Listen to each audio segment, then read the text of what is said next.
फोडले. अस्वस्थ असणं वगैरे या गोष्टी का आम्ही मानत नाही.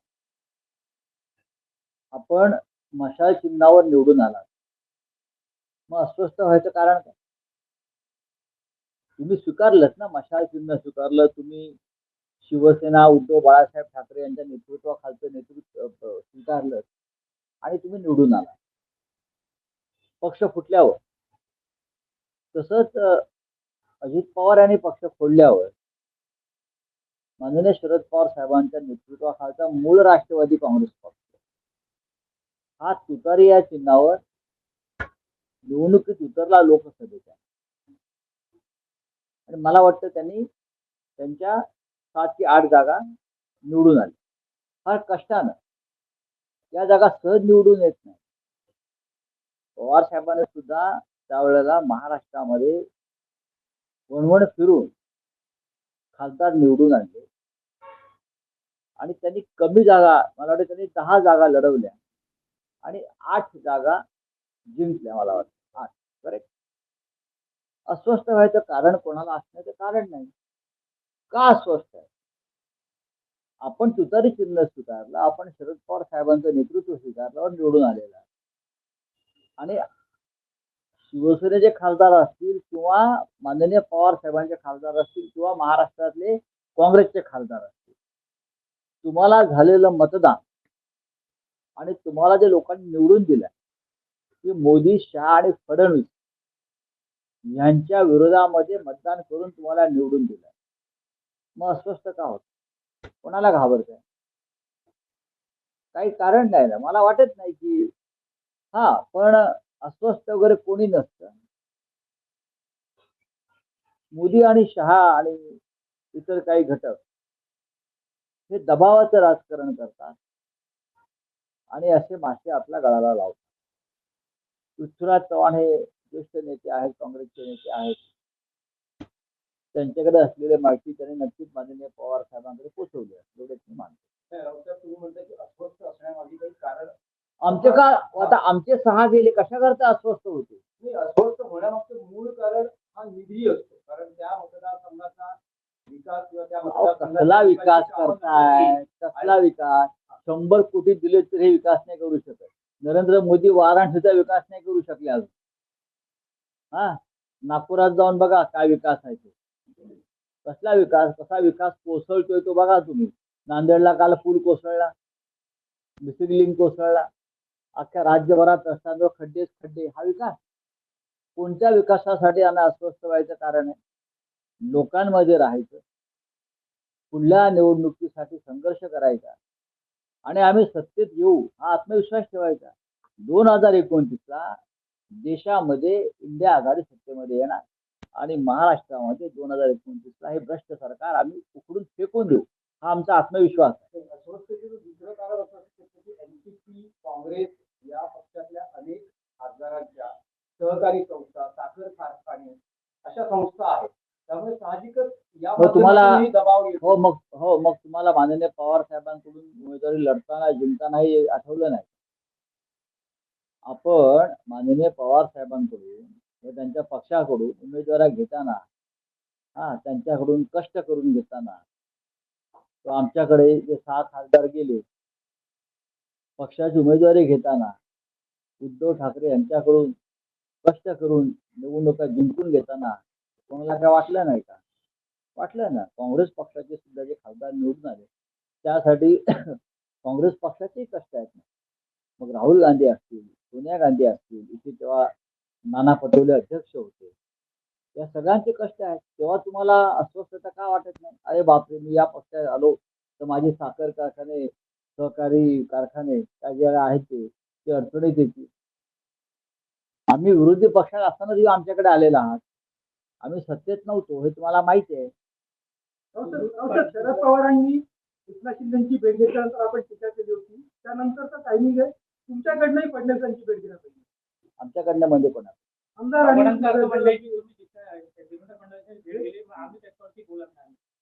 सोडून द्या, तो विषय काल झाला, तो विषय काल संपलेला आहे. माननीय शरद पवार साहेबांचं माझी काल चर्चाही झाली, सुप्रियाताईशी माझं बोलणं झालेलं आहे. आम्ही आमच्या भावना व्यक्त केल्या.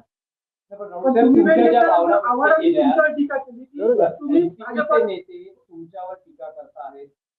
शिंदे शिवसेनेचे मंत्री आमदार तेही टीका करतात. त्यांचं असं म्हणणं आहे की संजय राऊत ह्या विषयात राजकारण आणू पाहत आहेत. नाही नाही संजय राजकारण राऊत यांनी हे करू नये. परत ही भेट ही काही निव्वळ योगायोग होती. असेल ना. अशा सगळ्या अनेक गोष्टी त्यांनी आम्ही म्हटलेल्या आहेत. आमच्या भावना शिंदे व्यक्त असं म्हणतात केल्या. की खरं तर एवढे मोठे नेते जर मला भेटत असतील तर इतक्या छोट्या मनाने टीका केली जाऊ नये. मी अजिबात कधीपणा झाला म्हणजे. हो ठीक आहे, कद्रूपणा आहे म्हणा, कद्रूपणा आहे. ज्या पद्धतीनं तुम्ही एकनाथ शिंदेविषयी मी वारंवार सांगितलं, त्यांनी पक्ष सोडला आणि ते भारतीय जनता पक्षात गेले म्हणून आमचं भांडण नाहीच आहे. बाळासाहेब ठाकरेंच्या शिवसेनेवर त्यांनी दरोडा टाकला अमित शहाच्या मदतीनं, हे भांडण. अजित पवार पक्ष सोडून गेले पवारांचा म्हणून भांडण्याचं कारण नाही. शरद पवारांच्या हयाती त्यांनी स्थापन केलेला पक्ष अमित शहाच्या मदतीने तुम्ही चोरताय. जसे राम मंदिराची लूट करताय तशी ही पण तुम्ही लूट केली. हा वादाचा विषय. आणि हा वादाचा विषय सध्याच्या राष्ट्रवादी काँग्रेसने सुद्धा कायम ठेवला पाहिजे. माझ्यासारखा माणूस आहे हा हे अशा गोष्टी विसरत नाही, कारण आम्ही आमचं अख्खं आयुष्य बाळासाहेब ठाकरेंबरोबर गेलेलं आहे. बाळासाहेब ठाकरेंच्या पक्षाचे मालक तुम्ही कसे काय झाला? तुम्ही कसे आईबाप झालात त्या पक्षाचे? किंवा पवार साहेबांच्या पक्षाचे आईबाप पार्थ पवार, जय पवार, सुनेत्राताई पवार, सुनील तटकरे, प्रफुल्ल पटेल हे शरद पवारांनी स्थापन केलेल्या पक्षाचे आईबाप होऊ शकतात का? आणि बाप आहे ना अजून तिकडे सिल्लोरोखला किंवा वायबी चव्हाण प्रतिष्ठानला बसलेला असतो. हे मिस्टर ते तुम्ही जी नावं घेतली तर माझ्यावर टीका करणाऱ्यांना ही एक स्वाभिमानाची ठिणगी मनामध्ये असायला पाहिजे, ती आमच्यामध्ये आहे. पण कालचा जो विषय झाला त्यानंतर हा विषय आता बंद यापुढे असं हा नाही. विषय किंवा माननीय शरद पवार साहेब हे आमचे नेते आहेत. महाविकास आघाडीचे ते सुप्रीम लीडर. त्यांच्या मनात माझ्याविषयी कायम श्रद्धा आणि आदर हा राहिला आणि राहील. त्यांचे माझ्यावर प्रेम आहे. मला काल वाटलं की आम्ही अस्वस्थ झालो, की मी अस्वस्थता व्यक्त केली. आणि काय एकनाथ शिंदे सांगतात आम्हाला कद्रूपणा कद्रूपणा. तुमच्यातला किती कद्रूपणा आतमध्ये कुठून कुठून भरलाय तो जर बाहेर काढला तर काय कराल तुम्ही? ज्या पक्षानं ज्या उद्धव ठाकरेने तुम्हाला इथपर्यंत पोहोचवलं त्यांच्याविषयी तुम्ही काय कृतज्ञता ठेवली? नाही ना. त्यांनी हे बोलू नये. शरद पवार यांच्यासारखा नेता जेव्हा अशा व्यक्तीला भेटतो तेव्हा त्या व्यक्तीला प्रतिष्ठा मिळते. हे पवार साहेबांचं मोठेपणा असं माझं. पवार साहेब इतके मोठे नेते आहेत. हे जेव्हा एखाद्या गद्दाराला भेटतात, तो गद्दार त्यांना भेटतो एखादा आमच्या दृष्टीनं, तेव्हा त्या गद्दाराला प्रतिष्ठा मिळते. ही एवढंच मत मी व्यक्त करतो. पिंपरी चिंचवड महानगरपालिकेच्या संदर्भामध्ये पत्र लिहिण्यात येईल कॉर्पोरेशनना भ्रष्टाचाराच्या संदर्भात. काय होता भ्रष्टाचार आहे काय?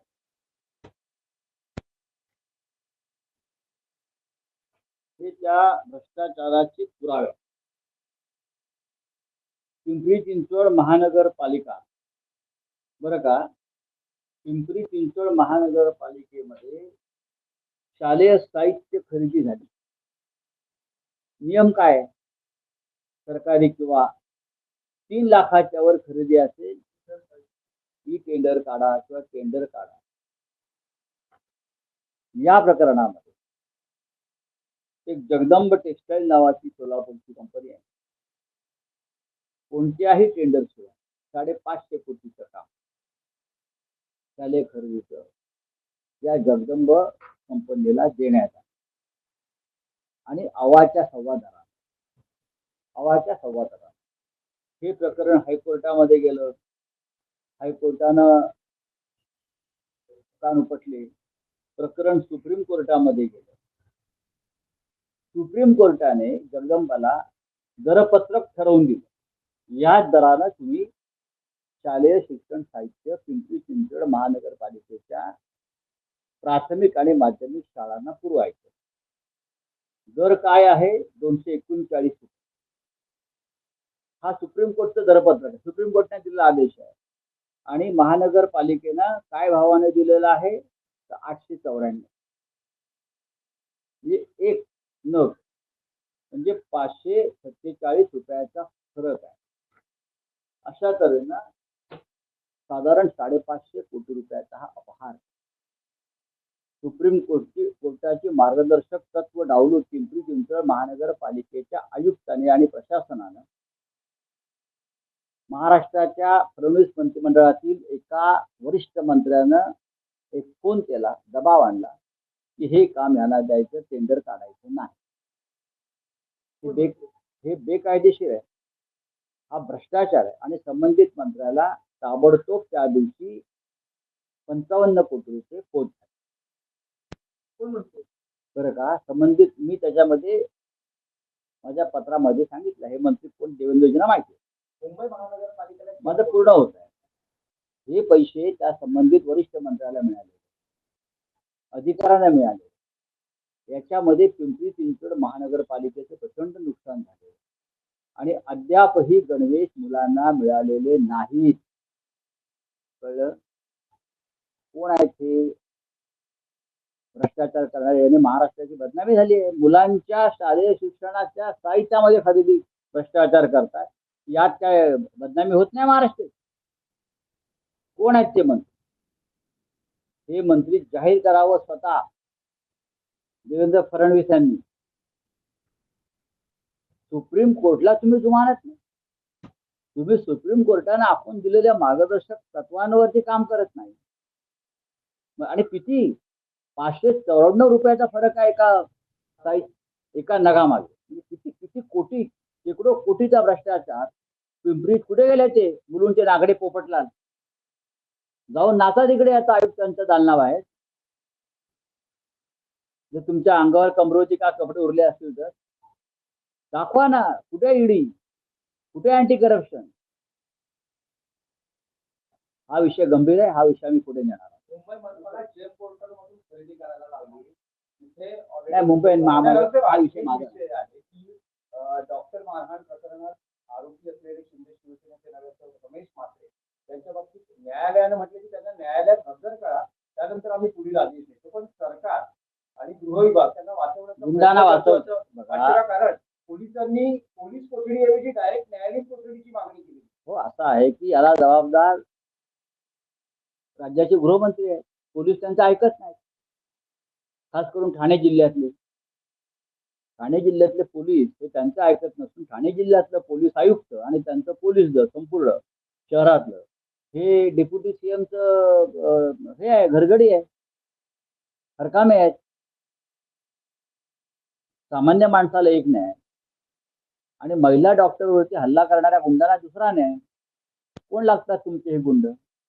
हे प्रकरण साधं नाही आहे. हे प्रकरण आम्ही सोडणार नाही. याच्यामध्ये न्यायालयाची कसोटी तर आहेच आणि ह्याच्यामध्ये पोलीस दलाची प्रतिष्ठाही पणाला लागली आहे.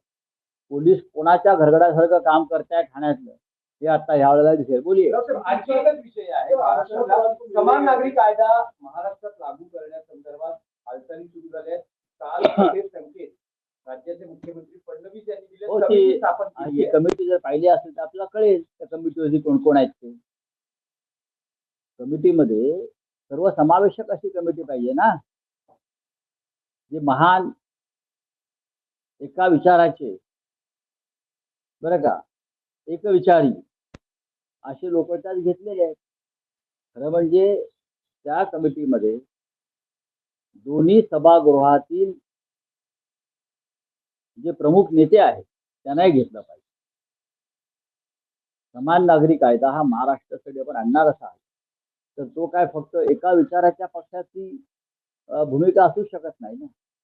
समान नागरी कायदा ही सगळ्यात आधी या भारतामध्ये जर कोणी आवाज उठवला असेल तर तो हिंदू हृदय सम्राट बाळासाहेब ठाकरेंनी उठवलेला आहे.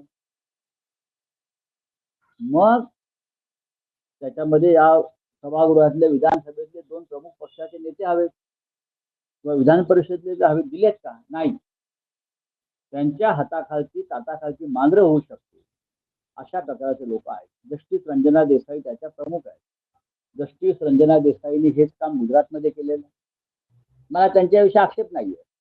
जस्टिस रंजना देसाई यांनी ह्या समितीचं काम उत्तराखंडमध्ये केलं आहे, आणि आसाममध्ये केला. जिथे जिथे भारतीय जनता पक्षाची सरकार आहे तेथे समान नागरी कायद्यासंदर्भात ड्राफ्ट तयार करण्याचं काम रंजना देसाई यांच्याकडेच दिलेलं आहे जाणीवपूर्वक. हे थोडं रहस्यमय आणि संशयास्पद आहे.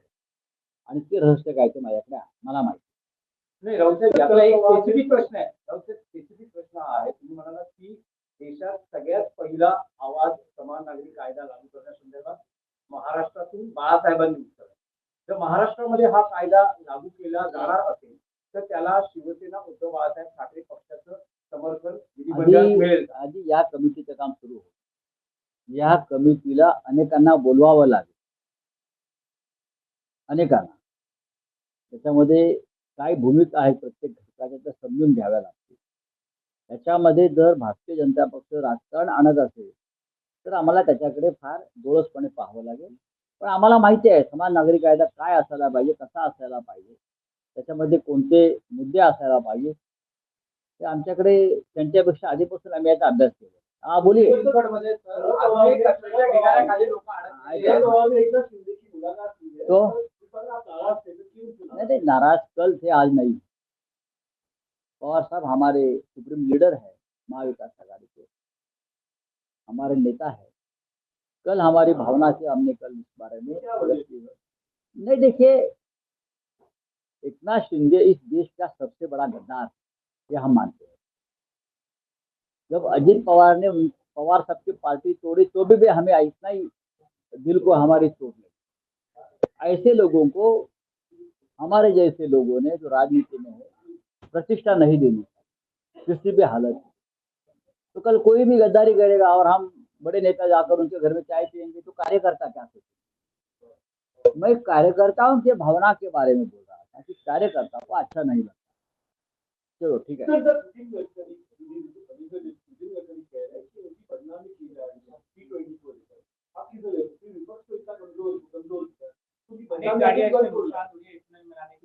नहीं तो गडकरी साहब ने उसका एक प्रेजेंटेशन देना चाहिए. लोगों के मन में जो भ्रम फैला है उसमें उनके पार्टी के लोग, नितिन गडकरी जी को बदनाम करने में और कोई नहीं है.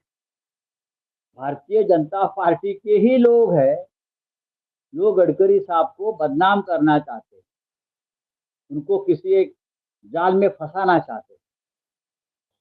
जैसे 2014 से पहले उनका जो सेकंड टर्म पार्टी अध्यक्षता की हो रही थी तब भी उनको इस तरह से फंसाया गया. एक वो मजबूत दावेदार है प्रधानमंत्री पद के, इसीलिए उनको बदनाम करो, इतना बदनाम करो कि लोगों के मन में उनकी छवि, उनकी प्रतिमा बहुत खराब हो जाए. और ये उनके पार्टी के लोग कर रहे हैं, उनको भी मालूम है.